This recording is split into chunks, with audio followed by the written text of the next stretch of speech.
안녕하세요. 오늘도 진맥중입니다. 오늘은 위장이 말라버리면 어떻게 되는지에 대해서 말씀드려 보겠습니다. 위장이 말라버린다. 대체 이게 어떤 상황일까요? 위장은 우리가 음식을 먹으면 그 음식물을 소화시키기 위해서 위장 안쪽에서 소화액이 분비가 되죠. 그리고 이렇게 위장이 주물럭주물럭 하면서 움직여서 위장 안에 들어가 있는 그 음식을 잘게 부숴서 소화를 시킵니다. 그러니까 위장 안이 촉촉하다는 얘기는 이해하시기 쉽게 예를 들어 보면 우리 입술 안쪽을 뒤집어 보면 촉촉한 점막이 있잖아요. 위장 안쪽도 그렇게 촉촉한 점막으로 되어 있어요. 그런데 여러 가지 이유로 그 점막이 건조해져 버린 거예요. 그러면 위장 점막에서 소화액을 분비하는 기능이 떨어져 버리는 거죠. 그러면 어떤 일이 생기냐? 일단 가장 크게는 소화가 잘 안 됩니다. 음식을 드셔도 소화가 빨리 안 되고요. 그 다음으로 또 특징적인 증상이 입맛이 떨어져요. 또 빈속에 속이 메스꺼립니다. 마치 임신을 해서 입덧을 하는 것처럼 속이 울렁울렁거려요. 심한 분들은 이런 증상이 수시로 있다 보니까 너무 고통스러우신 거예요. 제가 봤던 환자분의 케이스를 하나 들어보겠습니다.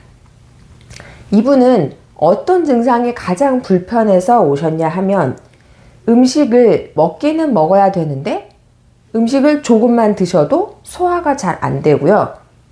식사를 하실 때 국물이 있는 국물 종류의 음식을 같이 드시면 그나마 좀 밥이 넘어가신대요. 그리고 입맛이 많이 떨어지신 거예요. 빈속에는 뭔가 약간 매슥매슥하고 울렁거려서 위 내시경을 받아보셨대요. 그랬더니 위축성 위염 초기로 보이고 그 다음에 장상피 화생이라는 진단을 받고 오셨어요. 여러분, 장상피 화생 많이 들어보셨을 거예요. 이거는 뭐냐 하면 위장 점막의 정상적인 세포들이 원래 자기의 모습이 아닌 다른 조직으로 바뀌어 버리는 겁니다. 그러니까 소화액을 분비하는 기능 자체가 없어져 버리는 거예요. 위장 점막 안쪽에 구조가 바뀌어 버린 부분이 적은지 아니면 넓은지에 따라서 정도가 달라집니다.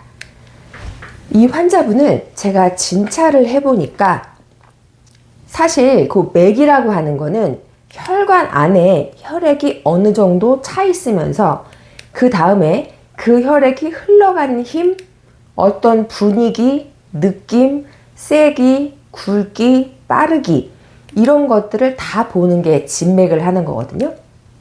이분은 진맥을 했을 때 맥의 굵기가 별로 굵지가 않았어요. 왜 맥의 굵기가 굵지가 않았을까요?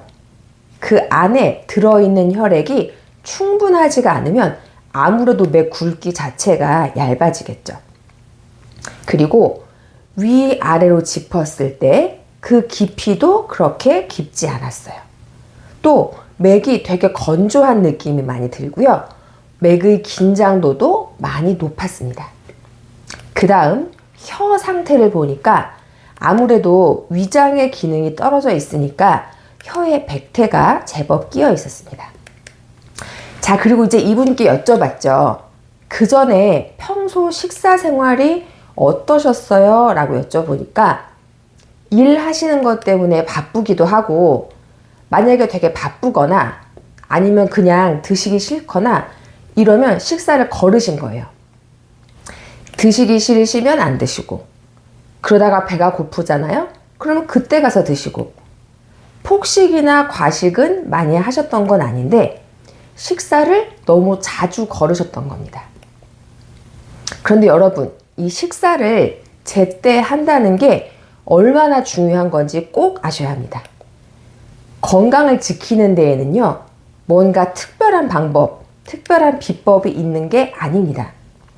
규칙적인 식사 습관이야말로 위장병이 오지 않게 하는 가장 첫 번째 방법입니다. 식사가 제때 안 들어오고 그러면 위장 안에는 어떤 상황이 되냐면요. 끼니때가 되어서 위장은 이제 음식물을 받아들여 가지고 소화시킬 준비를 하고 있단 말이죠. 점막에서 소화액을 내보낼 준비를 하고 있고 다 그렇게 하고 있는데 아무것도 안 들어오는 거예요. 음식을 안 드시니까. 그런데 이게 한두 번이 아니고 습관적으로, 그것도 불규칙적으로 언제 그렇게 될지를 모르는 거예요. 그러면 위 점막은 자기의 본래 기능을 조금씩 잃어가는 겁니다. 그리고 또 어떤 게 있느냐 하면 우리 몸에 좋은 영양분, 골고루 음식을 잘 드셔서 좋은 혈액이 충분해야 위장 점막 안에도 혈액순환이 잘 되고 충분한 혈액이 돌아서 점막이 촉촉하고 건강하게 유지가 되겠죠. 이분 같은 경우도 그렇고 다른 분들도 위장에 병이 생기고 난 다음에야 각성을 하시고 내가 이제부터라도 노력을 해야 되겠다라고 해서 식생활을 좀 관리를 하시는데 관리를 해도 안 나으니까 한의원에 오시는 거예요. 오셔서 이렇게 말씀을 하세요. 저는 식사도 제때 하고 음식 조심도 많이 하는데 왜 이렇게 안 났습니까? 그거는 왜냐 하면요. 그 전에 오랫동안 만들어 왔던 식사 습관 때문에 생긴 병이기 때문입니다. 그리고 장상피 화생이라는 질환은 비가역적이에요. 이게 무슨 말이냐 하면 아무리 노력을 해도 옛날 상태, 원래 상태로 돌아갈 수가 없습니다. 그러면 앞으로 치료 방향이 어떻게 되냐? 남아있는 정상적인 위장 점막 안의 조직들이 더 이상 장상피 화생이 되지 않도록 방지하는 것이 사실 최선이에요.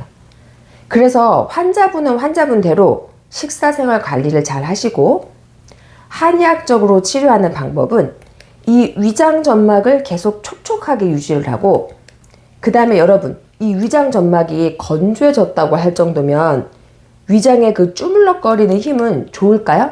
아닙니다. 그것도 이미 많이 떨어져 있겠죠. 위장의 활동성, 위 기능 자체, 위 움직임도 많이 떨어져 있습니다. 그래서 이런 분들은 한약 처방을 할 때 첫 번째, 위장 점막을 촉촉하게 해주고 두 번째, 위장 안의 혈액순환을 원활하게 해주는 약들 그리고 세 번째, 위장의 기운을 살려서 위장의 활동력을 높여주는 약재들 이런 것들을 잘 배합을 해서 환자분께 처방을 해드리고 있습니다. 오늘 여러분께 말씀드리는 위장이 말라버리면 생기는 일에서는 그나마 초반에는 위장의 기능만 떨어지고 소화가 안 되고 속이 메스꺼리는 이런 위장에만 국한된 위음허 증상에서 끝나지만 이 위음허를 치료하지 않게 되면 그 이후에는 더 심각한 상황이 되죠. 왜냐? 우리 사람은요, 좋은 음식을 먹고 그 음식에서 영양분을 위장에서 뽑아내지를 못하면 나머지 장기들에서 받아먹을 영양분이 없습니다.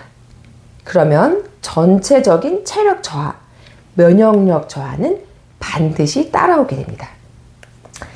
오늘 내용 어떠셨나요? 궁금한 내용이 있으시면 댓글로 부탁드립니다. 오늘도 시청해 주셔서 감사합니다. 다음 영상에서 뵙겠습니다.